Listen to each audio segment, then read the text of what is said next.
A marcha pode ser compreendida como uma sequência de eventos que ocorre dentro de uma passada. Uma passada é quando um pé toca o solo e esse mesmo pé toca o solo novamente. Nós chamamos isso de o ciclo da marcha. Esse ciclo ele é dividido em duas fases, o apoio e o balanço. O apoio ele ocupa aproximadamente 60% do tempo desse ciclo, enquanto que o balanço ocupa 40% desse tempo do ciclo da marcha. A fase de apoio ela pode ser dividida em pequenas etapas, como, por exemplo, o momento em que o pé toca no solo. Isso nós chamamos de choque do calcâneo, seguido de uma descarga do peso corporal ou apoio chapado.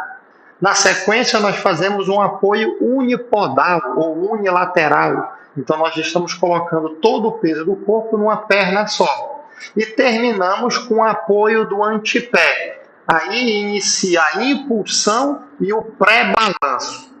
É quando inicia a fase do balanço, em que nós temos um balanço inicial, intermediário e um balanço final, quando o centro de gravidade é deslocado de trás para frente, numa marcha anterógrada. Uma análise biomecânica da marcha envolve parâmetros cinemáticos, como, por exemplo, o tamanho do passo, o tamanho da passada, a largura da passada. O passo é compreendido como a distância entre um pé e o outro, enquanto que a passada é compreendida como a distância entre um pé e esse mesmo pé quando ele faz dois passos. A análise biomecânica da marcha leva em consideração alguns parâmetros cinemáticos, como o passo, a passada, a largura da passada, o ângulo em que a perna ataca o solo, a velocidade, o tempo do ciclo da marcha. O passo é a distância entre um pé e o outro. A passada é a distância entre este pé e ele mesmo, ou seja, uma passada tem dois passos.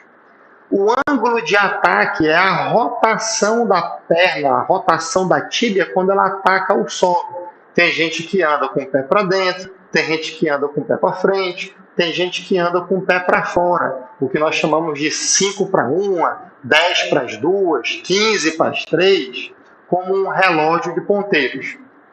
A velocidade é a relação do espaço e tempo, é quanto você demora para percorrer aquela distância. Geralmente ela é mensurada numa unidade de centímetros por segundo, enquanto que o tempo é o quanto que você gasta em cada uma dessas etapas do ciclo da marcha. Ainda existe o parâmetro cinemático da cadência, que é compreendida como o número de passos por minuto. Essa é uma variável muito utilizada, por exemplo, em corredores de rua, para poder ou melhorar a performance ou reduzir a incidência de lesões. A marcha ela pode ser compreendida como uma sequência de eventos que ocorrem tanto em cadeia cinemática aberta quanto em cadeia cinemática fechada. Existem ainda os parâmetros cinéticos que podem ser analisados na biomecânica, que são, por exemplo, a força de reação do solo no momento do choque do calcâneo, a força de reação do solo no momento da descarga do peso corporal, quando você está em apoio unipodal, por exemplo. Você gostou desse vídeo? Não esqueça de deixar sua curtida, de compartilhar esse vídeo com colegas, amigos seus que possam se interessar por esse conteúdo. Nós temos também um post em que nós explicamos com mais detalhes esse fenômeno da marcha humana.